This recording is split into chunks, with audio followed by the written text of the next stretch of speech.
우리가 길이 막히면요, 왜 그런가를 깊이 고민해야 됩니다. 지금 많은 분들이 한국의 대선을 보고 지금 미래가 없다. 5명 누구를 뽑아도 세상이 나아질 것 같지 않다. 어찌 수준이 다 그 모양이냐. 지지율이 낮은 사람이 그래도 토론을 좀 더 잘하고 조금 더 똑똑한 것 같다. 이렇게 말들을 합니다. 자, 제가 그런 어떤 고민들을 답을 좀 얻으려고 어제 서점에 가서 책을 좀 샀습니다.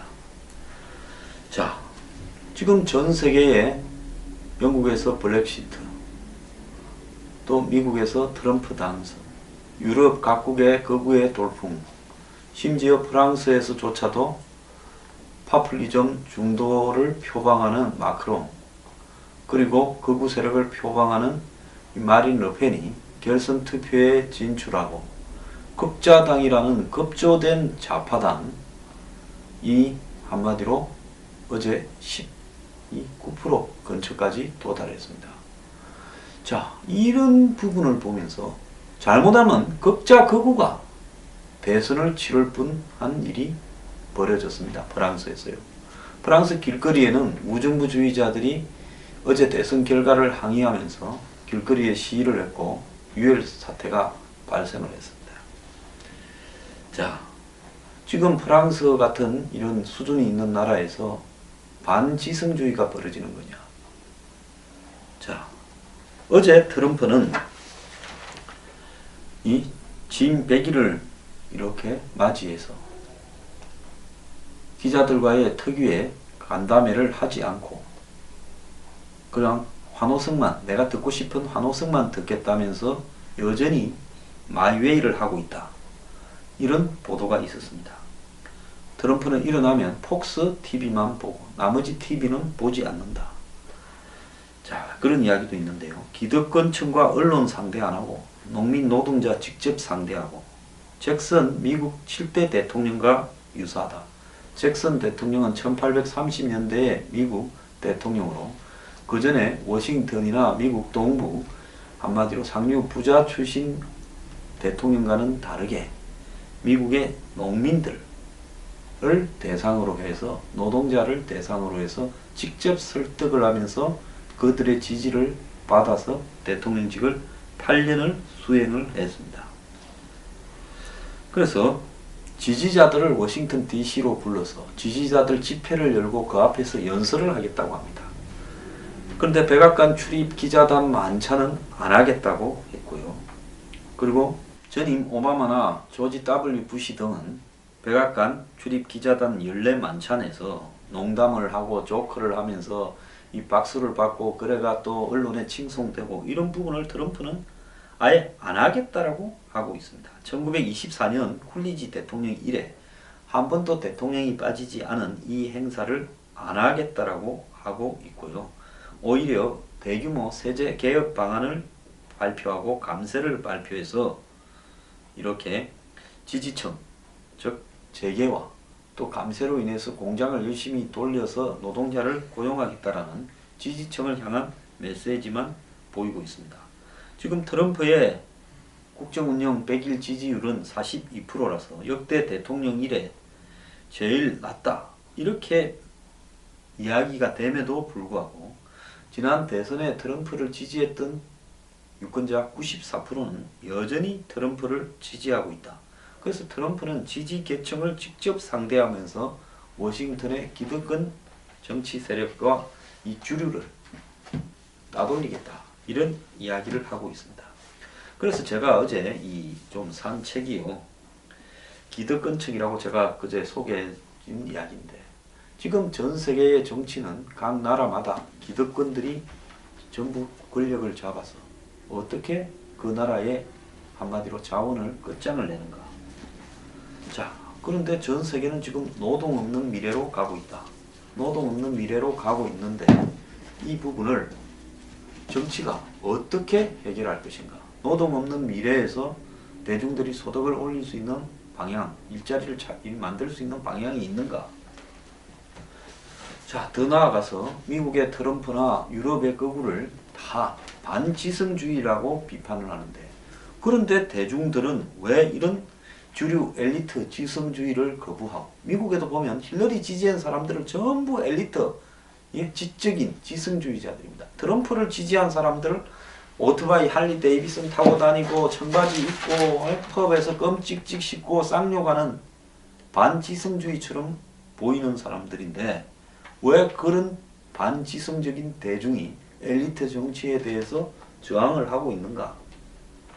자, 그래서 트럼프가 이야기하는 불구가 된 미국이라는 부분은 도대체 트럼프가 미국을 어떻게 바라보고 있는가? 왜 이런 사람이 계속 나라마다 지금 득세를 해 가는가?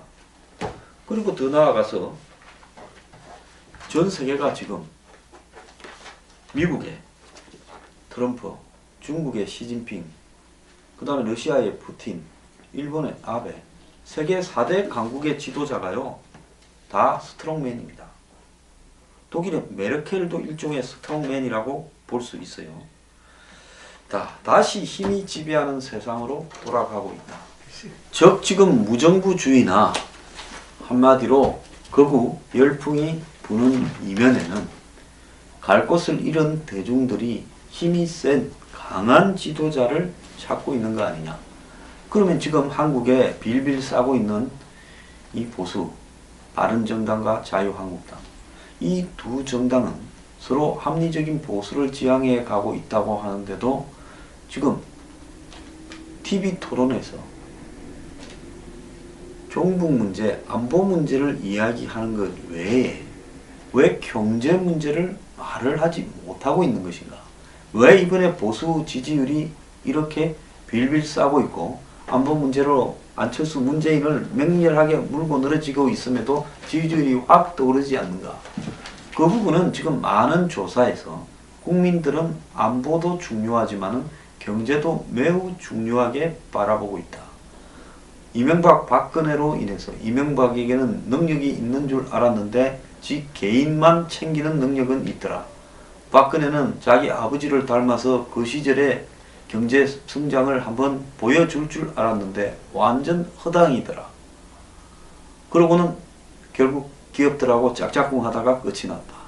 이런 부분에 대해서 보수가 경제에 무능하다라는 시각이 지금 빌빌 싸고 있는 부분의 핵심입니다.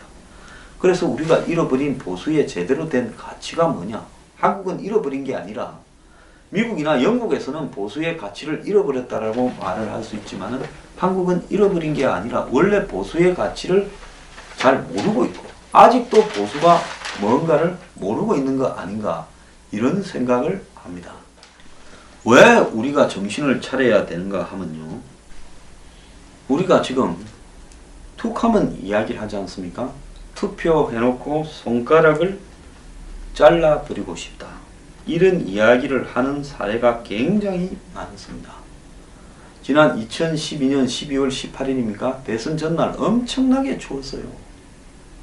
마지막에 막 치고 올라오니까 문재인 후보가 두려움을 느낀 많은 보수를 정권이 제대로 서야 되고 과거에 나라 같던 나라로 한번 돌아가보자. 그래서 박정희 전 대통령, 스트롱맨이죠. 그분이 지배하던 시절에 대한 향수, 성장과 일자리가 있던, 그리고 희망이 조금 있던, 물론 인권이 좀 탄압을 받았습니다만 그 시대로 돌아가보자라고 그 시절을 좋았던 시절로 생각하는 많은 사람들이 한마디로 투표장으로 막 나갔습니다. 자, 그래서 그 전날 정말 기온이 영하 한 12도까지 찍히더만요. 그런데 광화문에 거의 10만에 가까운 인파가 과거의 대통령 선거 유세장에 전부 돈 받고 갔는데, 특히 보수 쪽에 자발적으로 50대 60대 이상 많은 분들이 갔습니다. 그래서 그 다음날 아침부터 투표 대회를 이루고 또 그날 오후에부터는 이러다가 진다라고 소문이 곳곳에 다 진다라고 나왔고, 심지어 새누리당 앞에서는 중계차도 없었죠. 그러면서 이 투표가 종료될 때까지 어마어마한, 한마디로 이 중장년층, 노령층에 있는 분들이 투표 대열에 합류하면서 박근혜 대통령을 기적적으로 만들어냈습니다. 그런데 한마디로 지금 박근혜 대통령을 찍었던 사람들은 구매자 후회라는 경제학적 용어로 표현하는 행동을 하고 있죠. 뭔가면 물건을 사고 나서 내가 이거 괜히 샀어. 우리가 가끔 가다가 보면 이 지름신이 강림해서 정말 몇십만 원짜리 옷이나 물건들을 겁도 없이 샀다가, 안 그러면 차를 겁도 없이 샀다가, 아파트를 겁도 없이 샀다가 그 후유증으로 두고 개고생을 하는 일들이 있는데요. 자, 마찬가지로 이 정치에 있어도 유권자가 한마디로 자신의 환상에 빠져서 잘못 한 표를 행사함으로써 이 잘못 소비자로서 구매한 행동과 똑같은 후회를 하게 된다. 이것을 구매자 후회라고 이야기를 합니다. 자, 성경에 보면 이 뱀의 깸에 넘어가서 아담과 이브가 결국은 이 선악과를 먹게 되죠. 그것도 그런 다음에 에덴 동산에서 쫓겨나가지고 이제 행복 끝, 낙원에서 쫓겨나서 고생 시작, 이런 구매자 후회를 하는 내용도 있다 합니다. 트럼프도요, 대통령 후보 시절에 이 말을 한 적이 있습니다. 자, 위스콘신주에서 이미 투표를 마친 유권자들을 향한 메시지입니다. 조기 투표 했으니까요. 힐러리한테 투표한 사람들은 구매자 후회를 겪고 있을 겁니다. 재투표를 하고 싶어 할 겁니다. 유권자들이 투표 때요, 흔히 이성적인 행위로 투표를 하지 못하고 감성적으로 합니다. 그래서 국민은 분노에 투표하는 것이 올바른 평가를 내려서 투표하는 게 아니다. 일반인들은 어떤 것에 찬성해서 투표하는 것이 아니라 무엇을 반대해서 투표하는 거다. 저는 이 말을 이 영국의 작가 헥터 멀로가 했다는데 저는 매우 옳은 말이라고 보고 있습니다. 지금 우리 유권자들이요, 굉장히 혼란에 빠져 있습니다. 지난 일요일날 저녁에 봤던 4월 23일 TV 토론은 역대 최악의 TV 토론이었습니다. 38% 역대 최대 규모가 봤다는데요. 자, 그 토론 앞에 선 이 5명의 후보들은요, 지금 최악의 국가 안보 위기에서 뭘 어떻게 해야 되는가를 논의하지 못하고 하나만한 소리를 하거나 자기도 가족에 관련된 검증 문제로 투덜거리기만, 짜증만 내기만 했습니다. 자, 정말로 보는 사람이 부끄러울 정도의 수준을 보였는데요. 이런 사람 중에 한 명이 분명한 것은 그 5명 중에 한 명은 분명히 대통령이 되고, 그리고 지금 현재로서는 문재인, 안철수 둘 중에 한 명이 대통령이 될 가능성이 매우 높고 문재인 후보가 가능성이 좀 더 많이 높다라는 겁니다. 자, 뭐 막판에 단일화니 뭐 네거티브니 이런 것들이 벌어진다 하더라도 유권자들이 그거에 영향을 받아서 생각을 바꿀 것 같지 않고요. 북한의 김정은이가 6차 핵실험을 해도 국민들이 별 반응이 없을 거라고 저는 보고 있습니다.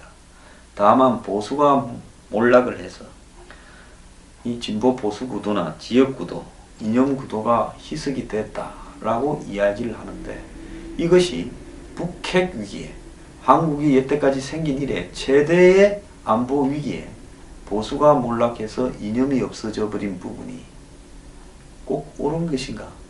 왜 하필 이 시기에 이런 일들이 같이 생겼을까? 정말 의아스럽게 생각을 합니다.